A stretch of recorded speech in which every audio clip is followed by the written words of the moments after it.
devil comes and stops us in our tracks. Bravely we prove in our striving, trudging together each day. Where there's a will, there's a way.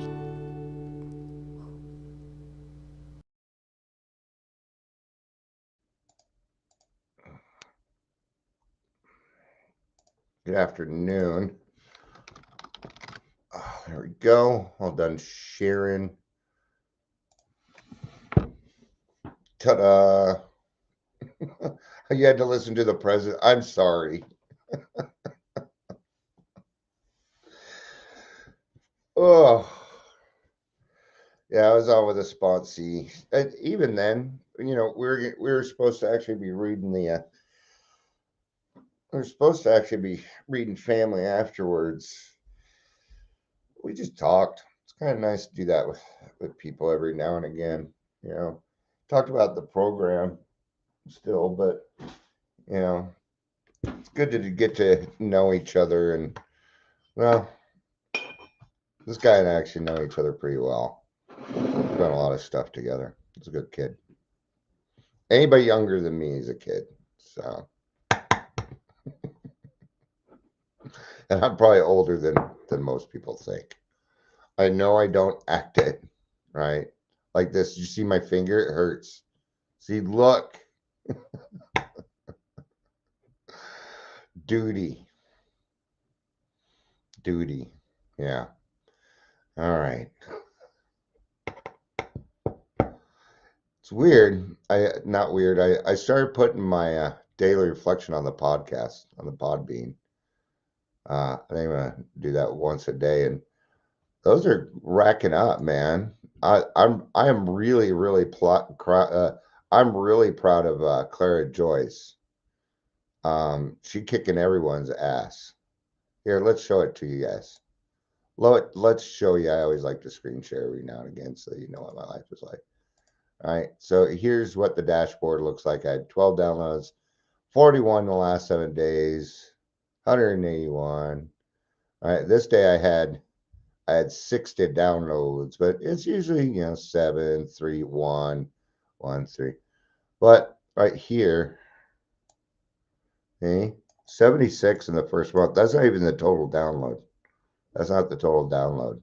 So 2 people have downloaded this so far. Let's see if that's increased any.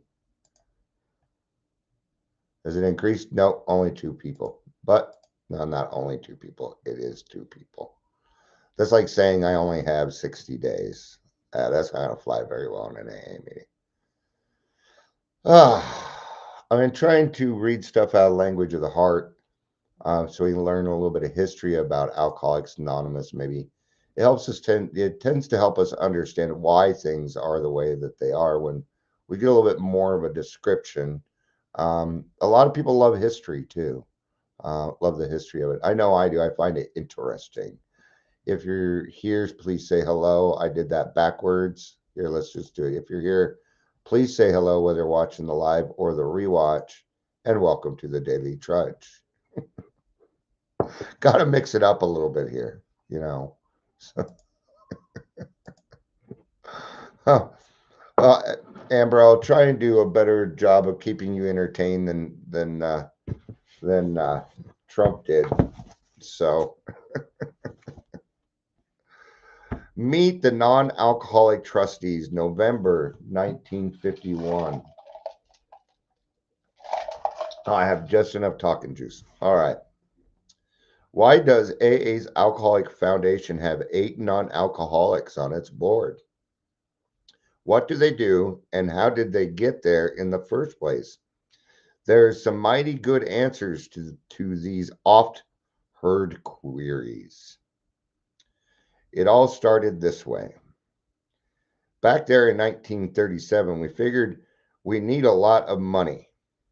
We considered going into the hospital business and thought of putting some sort of paid AA missionaries. Even more sure, we would have to publish a book. Since we didn't have that kind of cash, we had to look around. Those needs, real and imaginary, got us on the search for non-alcoholics who had money or who could get some for us.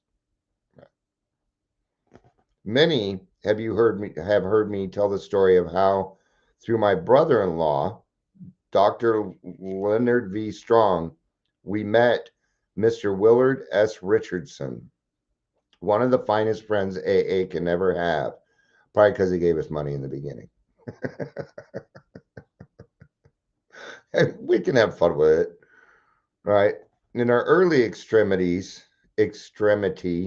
we certainly thought he had great promise, for you see, he was a close friend and associate of Mr. John D. Rockefeller Jr. His interest in us was immediately and lively. Our money problems were solved. We felt sure, providentially, that was not to be the case.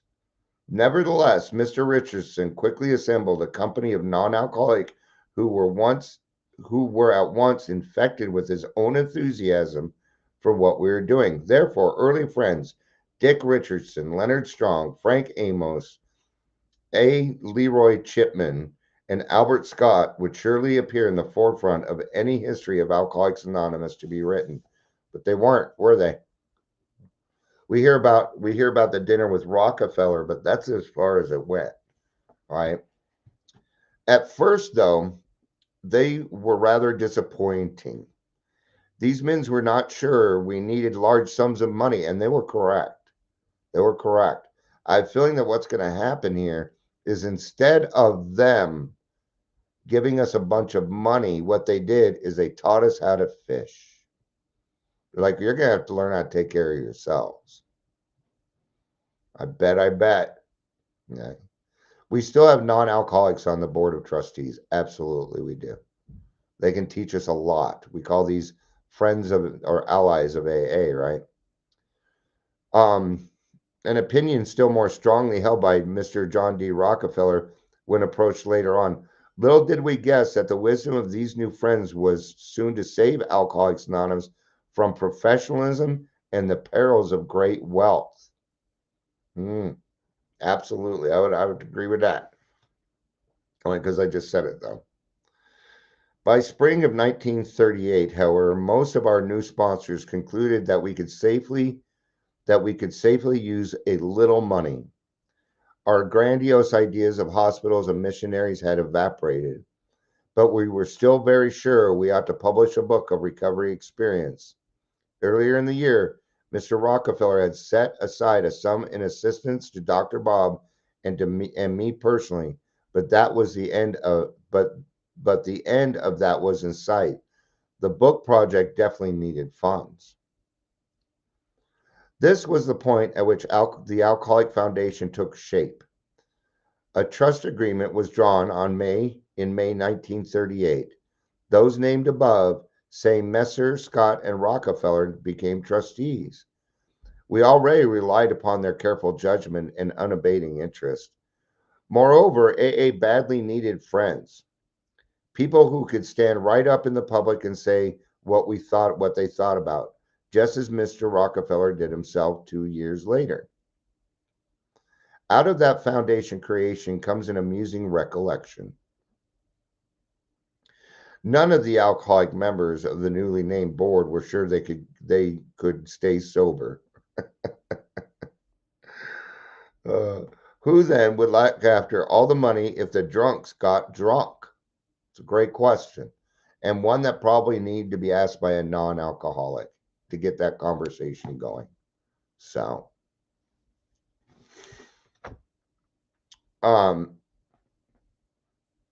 with this potential catastrophe in mind, we inserted into the trust agreement a provision that the number of non-alcoholics on the board must always exceed the number of alcoholics by one, just in case.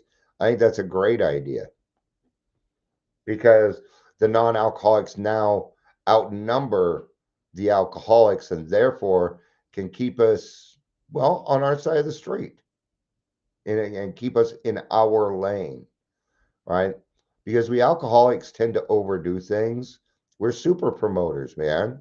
So we are. Every single one of us is a promoter, even the shy ones, even the shy ones. Okay.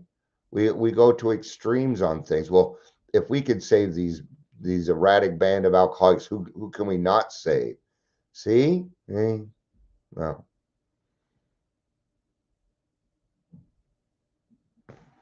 All during the summer of 1938, with the best of recommendations, we solicited money for our shining new foundation. There was no result whatsoever. So, in the fall of that year, under the name of Works Publishing Inc., the New York Alcoholic and their friends, 49 in all, raised funds for the publication of the AA book. The foundation itself had practically no cash until 1940 when Mr. Rockefeller gave his much publicized dinner for Alcoholics Anonymous. That resulted in approximately $3,000 annually for the foundation over a period of 5 years. The Rockefeller family later loaned funds to pay off the cash subscribers to the AA book, therefore completing the foundation's ownership. This was about all the money the foundation ever had from outside sources, right? So they started out with $3,000. I don't know, a lot more back then, right? So we get the book published. But even to this day, AA is broke. And it is broke intentionally. And it needs to stay broke. Okay? Each group needs to have what is called a prudent reserve. And a prudent reserve essentially means that you have enough money in the bank that you have enough money put aside to be able to pay rent in case you don't get anything for a few months. That's what it's for. Yeah. But a prudent reserve, we are not to have that. We don't need that much money. And that's what's great about Alcoholics Anonymous. It's one of the good things. You know, when I first came into AA back in the late 80s, early 90s, the going amount putting in the basket was $1. It's still $1. It should be more like $2, $3. Okay? It would help us get back to a place where get us back to the place where we belong. Boo-doo-doo. And what does that money go to? Do you think they really make much money off the big books? Not really. $12. $12 for a big book. I think it's 15 now. But $15 for a book? That's actually pretty freaking cheap. So, along with, you know, those pamphlets that we hand out. We don't charge for those pamphlets or anything. No, that comes out of the kitty. Yeah. You see that sign up there. Now I paid for that sign, but there was a group out there, the 3 p.m. and what they did is they donated 200 to the Club Trudge. And what I did is it got us started so that we would have chips and books and 12 by 12s and literature and everything that we needed. And I still have all that, right? So what we're going to do with it now is, and Tyler is going to take it over. I'm going to give him the stuff and some stamps, and he's going to start mailing that stuff out when people need it. All right. Right then, the character of the foundation began to change. After acquiring the book, the trustees came successfully into possession of the AA public relations. Its contributions for support of the general office and in recent years, the AA Grapevine, which had originally been founded by a separate group of journalistic AAs in New York City. So you can see that what began as a simple committee to help Dr. Bob and me along has since evolved into AA Service Board custody of our principal affairs. So see these allies of AA that helped us come up with the concepts and the traditions on, you know, because AA it is a business in a sense. Okay. AA group, an individual group, an entity is kind of a business in and of itself, right? Who's this person? Oh, okay. I figured it was him. All right. We are apt to forget how remote the foundation is from the average AA groups. a situation that changed only last April with the advent of the General Service Conference. Even this body will meet but once a year. In this unique and isolated situation, the non alcoholics have, time after time, proved their immense worth to AA. Because of their detached position, they have often shown better judgment than we uh, mercurial and prejudiced alcoholics. Uh, it you, when you're going through it, it's harder to see things, man. It's harder to see things. So having somebody that has no vested interest in it, vested meaning emotionally vested, then they can take a look at things for what they are. They can get to the facts, right? They can bring up things that we may not see. Not only have they stabilized our headquarters operation, they have definitely saved the foundation from disaster on several occasions. What greater tribute than this could we possibly pay them? See, we thought we needed their money, but what we needed was their expertise. What we needed was their time, their effort. And that proved to be more fruitful than just imagine they gave us a bunch of money. Sorry, that can't be trusted. That can't be trusted, man. Well, so shake hands with our non-alcoholic trustees. Here they are. Well, and they're going to name them all off. That's all that's left here. So Jack Alexander is the author of the 1941 Saturday Evening Post piece that made AA a national institution and brought release to thousands. How well we love that, Jack. Yeah.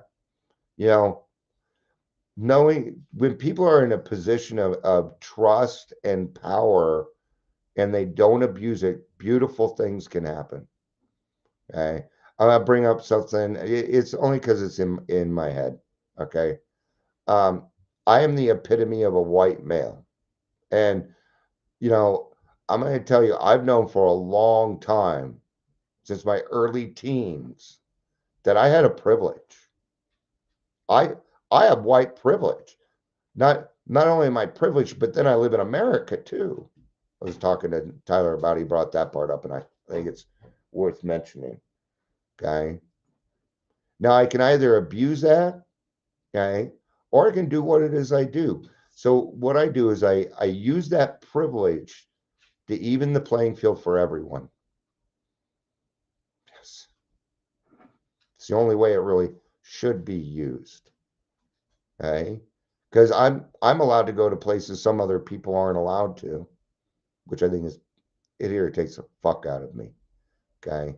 So I use all the privilege that I can to make life better for other people so that everybody has the same privilege.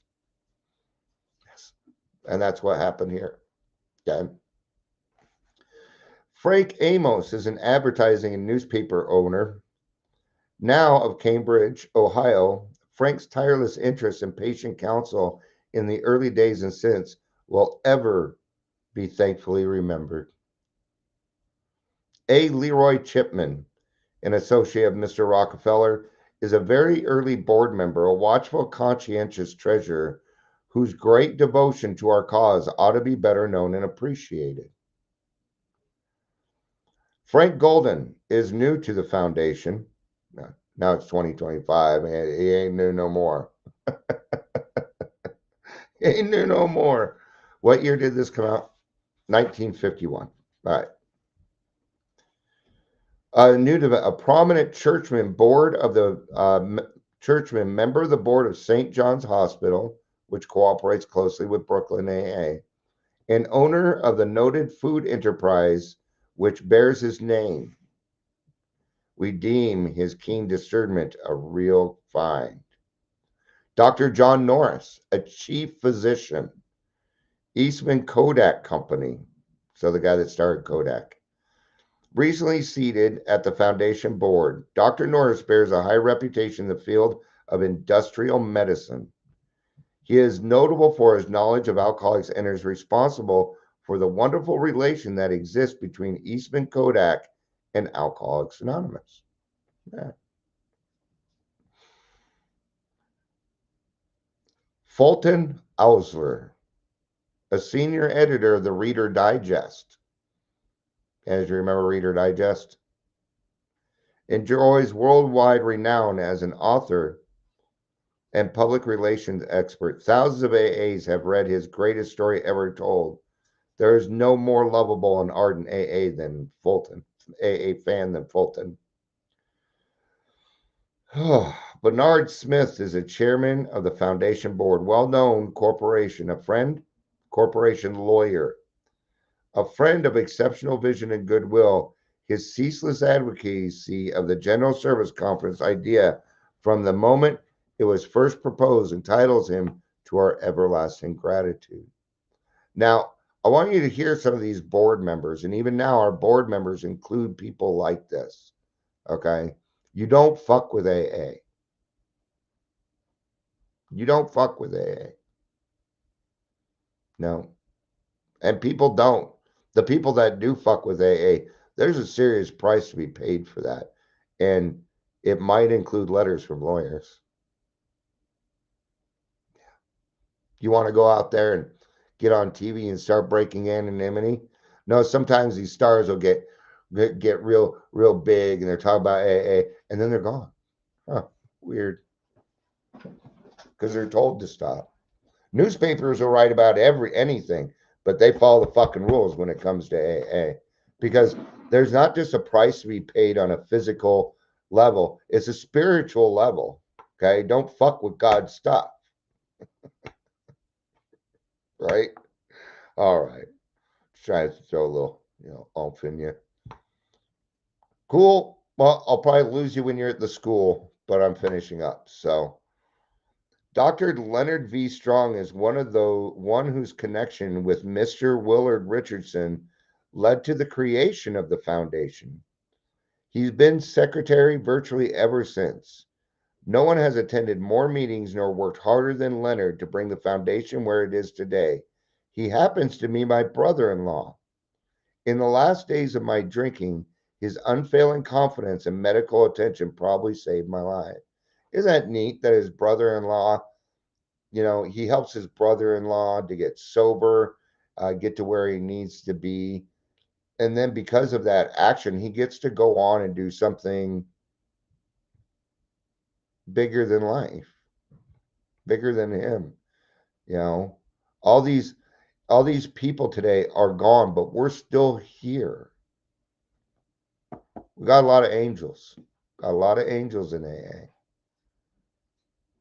Mr. Willard S. Richardson is trustee emeritus. I don't know what that means.